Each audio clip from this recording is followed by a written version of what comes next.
नमस्कार मित्रों, हमने आगे के वीडियो में कैकेयी पुरु और आम्बी के बारे में जो बातें थी उसके बारे में देखा था। और अब हम बात करते हैं उस समय के भारत की। तो तक्षशिला को जीतना अवश्य है, वो कैकेयी पुरु बोला, और गांधार राज्य पर हमारा अधिकार भी हो गया है, किंतु आर्यों की प्राचीन परंपरा का पालन करते हुए तक्षशिला का राज्य पुनः आपके ही सुपुर्द करते हैं।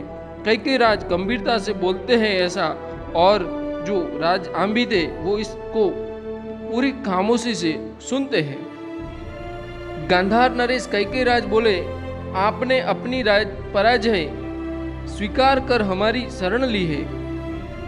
अब आप हमारे मित्र हैं, आप हमारी ओर से तक्षशिला का शासन सुचारू रूप से चलाए। राजा आम्बी खामोश खड़े रहे, उनकी नजरें धरती में धसी जा रही थी। अपने ही राज्य को कैकेयी से दान स्वरूप प्राप्त करते हुए उन्हें आत्मग्लानि हो रही थी। जिस पुरुष से वह अपने बचपन और यौवन काल में प्रायः प्रताड़ित होता रहा है, उसी के द्वारा पुनः अपने राज्य को प्राप्त करते हुए वह अपनी ही तक्षशिला नगरी में और अपनी ही जनता के सामने खड़ा वह अत्यंत अपमानित महसूस कर रहा था।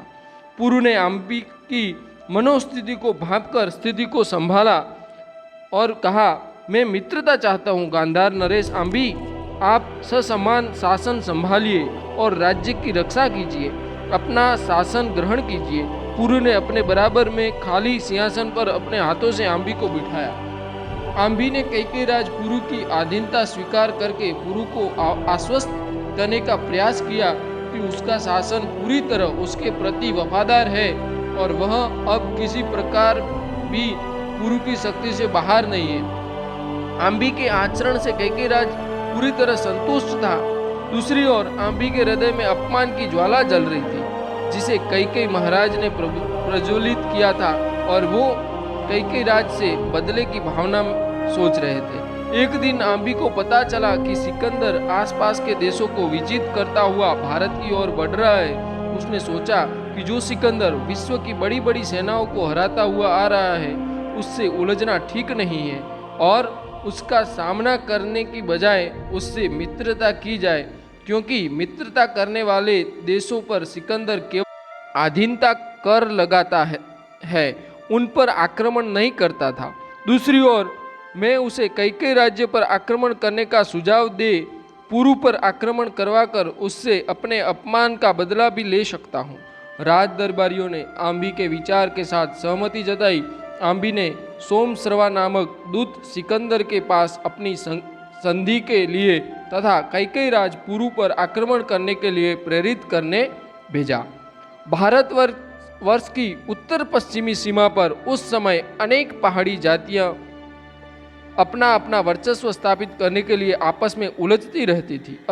अतः सिकंदर सरलता से भारत में बढ़ता चला आया।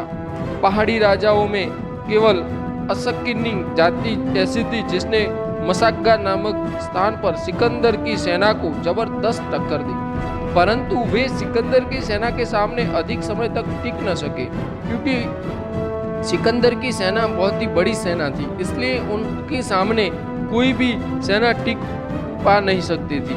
आम्बी के दूत सोमश्रवा ने उसका पत्र मस्सागा में जाकर सिकंदर को सौंपा। पत्र पढ़कर सिकंदर की बाँछें खिल गई। उसने आम्बी के दूत सोमश्रवा से कहा, हमें तक्षशिला नरेश की संधि स्वीकार है। कैकेयी पुरु पर हम जल्दी ही आक्रमण करेंगे। सिकंदर की सेना ने अस्वक और अस्वाटक को भी जीत लिया। ये जो राज्य थे उन दोनों पर सिकंदर का अब अधीन हो गया था। पुष्करावती के राजा हस्ती ने सिकंदर का सामना किया, परंतु 1 माह के युद्ध के बाद राजा हस्ती भी हार गए। पुष्करावती विजय के बाद तक्षशिला नरेश आम्बी के सहयोग से सिंधु नदी पार करने के लिए नावों का एक पुल बनाया। उस पुल से होकर सिकंदर की सेना ने उफनती नदी सिंधु को पार किया और तक्षशिला पहुंचा। तक्षशिला नगरी को सिकंदर के आगमन के उपलक्ष्य में तोरण और फूल पत्तियों के बंधनवारों से खूब सजाया गया। उस समय भारत की राजनीतिक स्थिति आम्बी के कारण ऐसी थी, दिल के फफोले जल उठे, सीने के दाग से इस घर को आग लग गई घर के चिराग से। तो इस तरह की स्थिति थी उस समय राजनीतिक, भारत की राजनीतिक स्थिति। पहली बार यूनान का यवन सिकंदर भारत की पवित्र भूमि पर कदम रख रहा था, जिसके आगमन में संयोग था गांधार नरेश अंबिका, वो कृतज्ञ नरेश जिसने कैकेयी राजपुरु से अपना बदला लेने के लिए सिकंदर को भारत आने का न्योता दिया।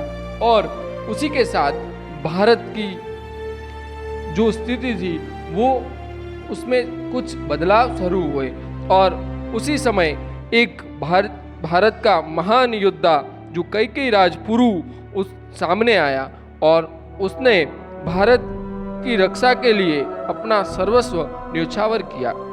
तो इस वीडियो में हमने ये जाना कि सिकंदर को भारत में आने के लिए किसने मदद की और किस तरह सिकंदर भारत में आता है और कैकेयी राजपुरु के सामने युद्ध करता है। तो इसके आगे हम नेक्स्ट वीडियो बनाएंगे तो उसके बारे में ज़्यादा जानेंगे कि चाणक्य के योगदान से कैकेयी राजपुरु ने किस तरह सिकंदर का सामना किया, उसका वीडियो हम आगे जल्दी ही बनाएंगे। तो जुड़े रहें हमारी चैनल डिजिटल अरविंद के साथ। और अगर आपने हमारी चैनल अभी तक सब्सक्राइब नहीं की है तो सब्सक्राइब कीजिए हमारी चैनल डिजिटल अरविंद को और प्रेस कीजिए बेल आइकॉन को। धन्यवाद, नमस्कार।